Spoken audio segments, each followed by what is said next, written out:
Hello everybody. Participation in group music activities make us feel happy, confident and energised, and generates a sense of belonging. We all know this from singing in a choir, or dancing at a party, or even chanting at a football match. But are we really making the most of this knowledge in early year settings, particularly at this time, post-lockdowns, when children need support with exactly these things?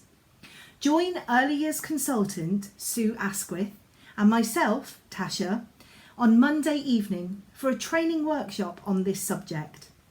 Sue will consider the impact of the last 18 months on early years children, and I will explain the neurochemical science behind the mood-boosting effects of group music making.